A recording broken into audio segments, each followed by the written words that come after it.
E aí, já pensou em ganhar muito dinheiro com um canal de corte igual esse daqui que você está assistindo? No primeiro link da descrição temos um aulão para você que quer começar um canal de cortes e faturar muito aqui na internet. Também teremos planilhas que irão te ajudar na hora de organizar a produção do seu canal. Tá esperando o quê? A globalização, ela pressupõe que você vai comprar o produto daquele lugar que produz o mais barato. Porque essa é a lógica econômica. Qual que é a lógica econômica? Custo-benefício. Quem produz a mesma qualidade de produto mais barato? É a Carol? Então eu vou comprar da Carol. Ah, não. Mas agora, comprar da Carol pode ser um problema. Por quê? Eu não sei, porque o mundo tá estranho. Quem é a Carol? O que ela pensa ideologicamente? Qual é o projeto de poder dela? Não, vai ter o André é mais caro. Beleza, mas ele é meu aliado. Ele é meu amigo, eu conheço ele. Vou pagar mais caro. Então, não é a lógica econômica que vai reger as relações comerciais daqui para frente.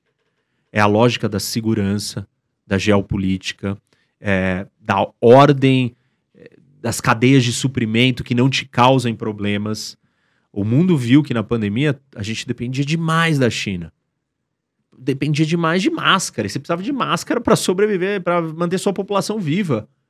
Meu, mas você vai depender de máscara da China? E a China manipula o mercado, né, bastante. Então, isso é muito grave. Aí o mundo está acordando. Então, nós estamos passando por um momento de transição. Essas transições, elas estão vindo todas juntas. Para botar mais tempero, mais pimenta e calor na história, tem o problema das redes sociais.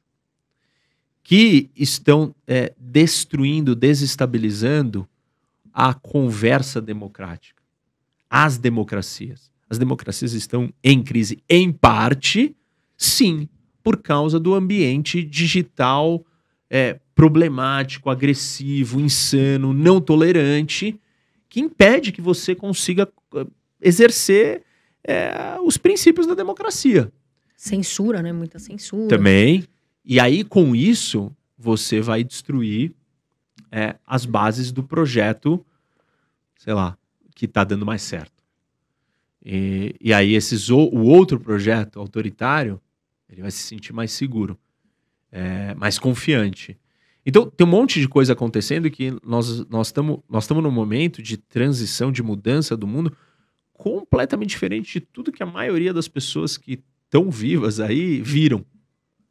E por isso que é tão estranho para as pessoas e tão chocante.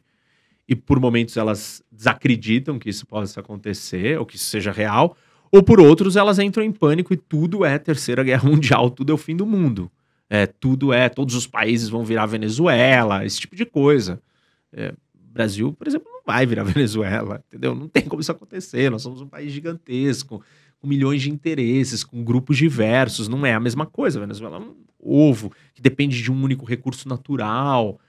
Enfim, não é esse o tema, mas a ideia é que nós estamos num momento que as pessoas não estão acostumadas, elas não têm as ferramentas para entender o que está acontecendo. E é um momento de total mudança. Então tem corrida armamentista, tem preocupação com um monte de conflito, tem talvez o que a gente chama, né, da tempestade perfeita se formando em múltiplas frentes. E não deixa de ser, né, porque a gente tem uma pandemia, e aí seguida de uma guerra, e aí todas essas outras situações e cenários que eu estou descrevendo, elas exacerbam ou potencializam as coisas que já estavam colocadas ali de uma forma mais... amena, né? A amena, ela vai ganhando, né, tipo, a panela vai borbulhando e a coisa vai ficando mais feia. E essa questão da China e Taiwan? O que de fato está acontecendo?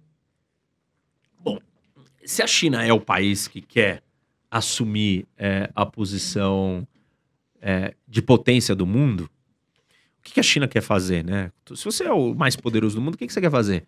Que adianta você ter poder se você não usa poder? O que é ter poder? Conseguir aquilo que você deseja. Pessoas poderosas ou poder, a definição de poder é a capacidade de eu conseguir aquilo que eu quero.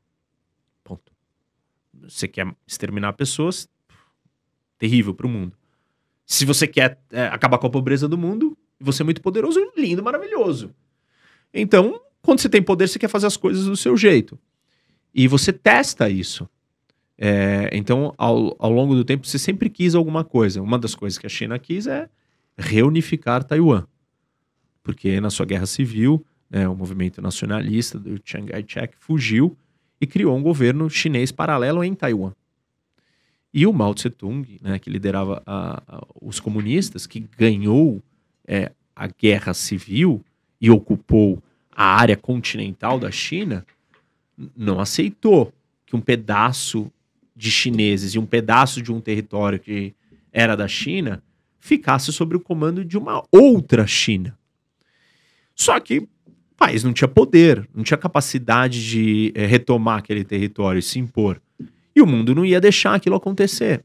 Por quê? Obviamente porque a gente sabe do histórico do que foi a Revolução Chinesa, o projeto comunista, enfim, a Grande Fome, todos os episódios e eventos que aconteceram dados aquilo ali.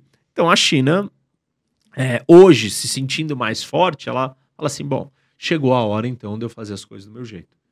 E o que eu preciso fazer do meu jeito é recuperar um território que eu considero meu. Mas por que esse território? Porque ele é extremamente estratégico geopoliticamente falando. Ele é o acesso ao mar. E tem teóricos geopolíticos que dizem que o lugar mais importante para você controlar são os pontos de acesso e conexão com o mar. Tem gente que diz, né, tem 3 grandes teorias aí. Uma delas diz que você tem que controlar a terra, o continente. E aí ela vai olhar qual é a terra mais importante do mundo. Qual é o coração do mundo. E esse coração é ali onde está o leste europeu e a Rússia. E essa é a teoria que embasou a Primeira, a Segunda e a Guerra Fria. Aí tem uma outra teoria que fala assim, não, se você só dominar os mares, não a terra, você domina o mundo. E essa é a teoria que se embasou para a potência do Império Britânico e americano.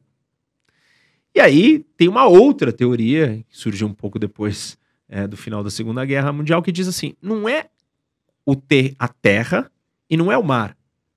É o ponto de conexão com a terra e com o mar. Ou seja, é a costa. É a costa da onde? A costa do maior continente do mundo.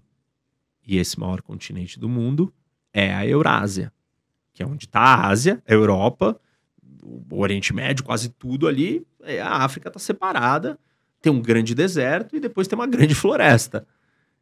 Então, assim, de uma forma simplista, é isso que está colocado. Então, qual é esse lugar mais estratégico?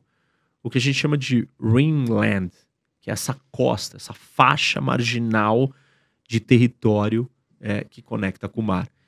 E para você acessar esse mar, você tem uma ilha parada na sua frente imensa. Então, para você ter domínio sobre essa faixa de mar costeira, você precisa controlar essa ilha. Se você não controlar essa ilha, outros vão controlar. E a história toda mostra que a China, perdendo a preocupação com o acesso ao mar, fez ela ficar vulnerável. E aí chegaram os colonizadores, que conquistaram cidades da costa apenas. Não conseguiram entrar e dominar a China inteira para dentro.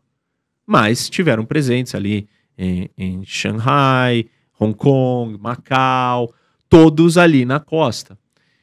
Taiwan também já foi controlada, enfim, posse de outras colônias europeias. Mas a ideia é essa. Então, para a China exercer o seu poder territorial na região, ela precisa dominar a sua costa e esse mar costeiro. E nesse mar costeiro está localizado Taiwan.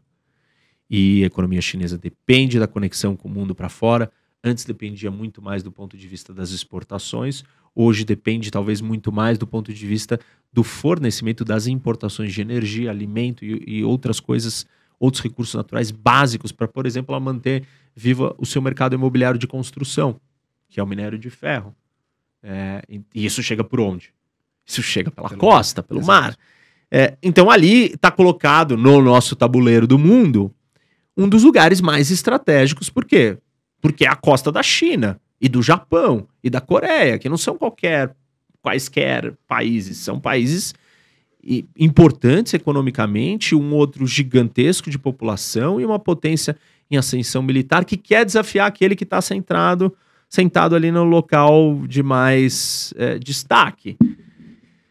Colocado tudo isso junto, fica óbvio que talvez em 10 anos ou 5 anos a gente vai ver a China se movimentando. Eu acredito que nós teremos, sim, guerra.